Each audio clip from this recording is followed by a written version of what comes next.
Hi, everybody. Welcome to Story Time. Got a new story for you tonight, and so excited to share it. This is actually a favorite around our family of stories for the evening. You can tell we have a deep love here for Dr. Seuss. This is entitled, Did I Ever Tell You How Lucky You Are?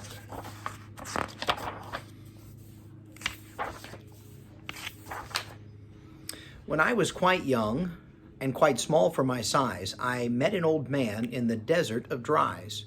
He sang me a song I will never forget. At least, well, I haven't forgotten it yet.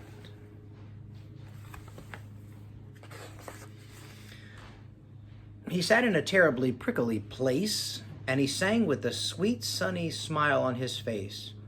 When you think things are bad and you feel sour and blue, and when you start to get mad, you should do what I do. You just tell yourself, Ducky, you're really quite lucky. Some people are much more, oh, ever so much more, so muchly much more unlucky than you.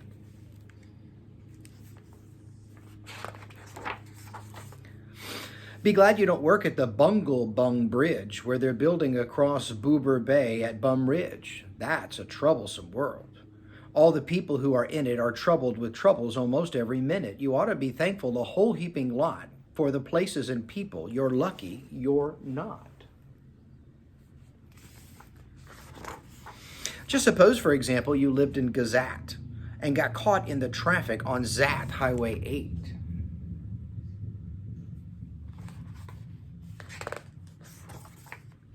Or suppose, for instance, you lived in Gazer with your bedroom up here and your bathroom up there. Look at the difference in those. That would be bad. Suppose you were poor Herbie Hart, who has taken his thrombodimbulator apart. He never will get it together, I'm sure. He will never know if the gick or the gore fits into the scrux or the snux or the snore. Yes, Ducky, you're lucky you're not Herbie Hart, who has taken his thrombodimbulator apart.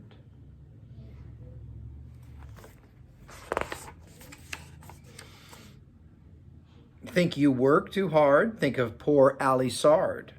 He has to mow grass in his uncle's backyard. It is quick-growing grass, and it grows as he mows. The faster he mows it, the faster he grows it.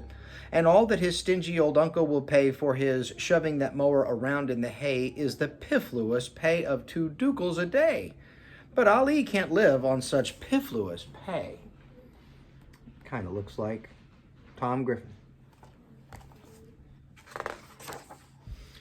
He has to paint flagpoles on Sundays in Grooves. How lucky you are you don't live in his shoes.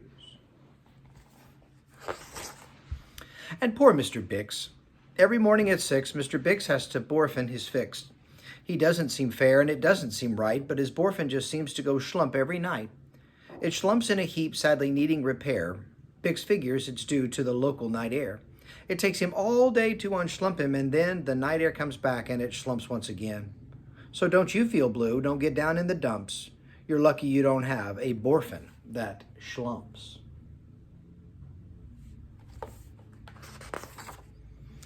And while we're at it, consider the Schlotz, the crumple-horn, web-footed, green-bearded Schlotz, whose tail is entailed with unsolvable knots. If he isn't muchly more worse off than you, I'll eat my umbrella. That's what I'll do.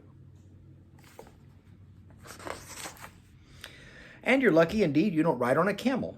To ride on a camel, you sit on a whammel. A whammel, you know, is a sort of saddle held on by a button that's known as a faddle. And oh boy, if your waddle faddle gets loose, I'm telling you, Ducky, you're gone like a goose.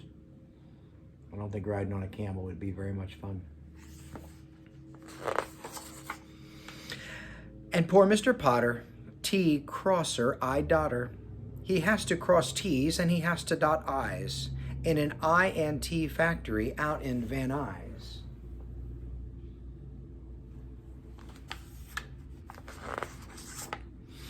Oh, the jobs people work at. Out west, near Hwatch, there's a Hwatcher bee watcher. His job is to watch. is to keep both his eyes on the lazy town bee. A bee that is watched will work harder, you see. Well, he watched and he watched, but in spite of his watch, the bee didn't work harder, not much. And then somebody said, our old bee-watching man just isn't bee-watching as hard as he can. He ought to be watched by another watcher. The thing that we need is a bee-watcher. Well, you can see where this is very quickly going, can't you? Yeah. The bee-watcher watched the bee-watcher he did, and he didn't watch well, so another watcher had to come in as a watcher. And today all the watchers who live in watch are out on watcher watching the watcher who's watching the bee. You're not a watcher. You're lucky, you see.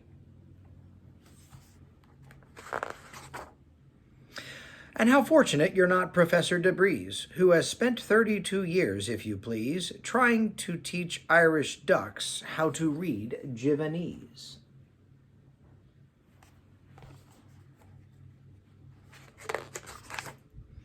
And to think of poor puffing Pogglehorn players who have to parade down Pogglehorn stairs every morning to wake up the Prince of Poboken.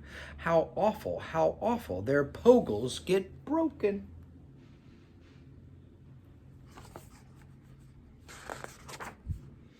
And just suppose you were poor Harry Haddo. Try as he will, he just can't make a shadow. He thinks that perhaps something's wrong with his giz, and I think that by golly there probably is.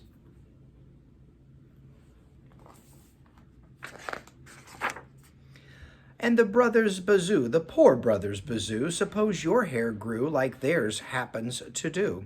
You think you're unlucky? I'll tell you, ducky, some people are muchly and ever so muchly more unlucky than you. Look at the way their hair grows. That's not good. And suppose that you lived in the forest in France, where the average young person just hasn't a chance to escape from the perilous pant-eating plants. But your pants are safe. You're a fortunate guy. You ought to be shouting, how lucky am I?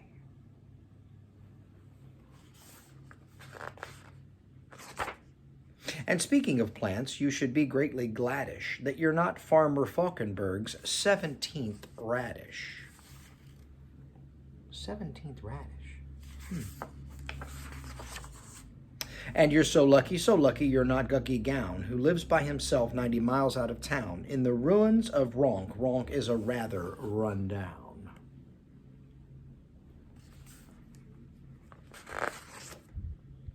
And you're so lucky you're not a left sock left behind by mistake in the caverns of Croc. Maybe that's where all my extra socks go that I lose in the wash. Thank goodness for all the things that you're not. Thank goodness for something that someone forgot.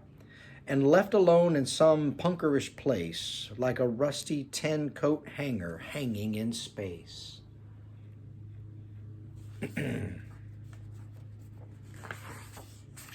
That's why I say, ducky, don't grumble, don't stew. Some critters are much ever so muchly more unlucky than you. Did I ever tell you how lucky you are? I hope you enjoyed it.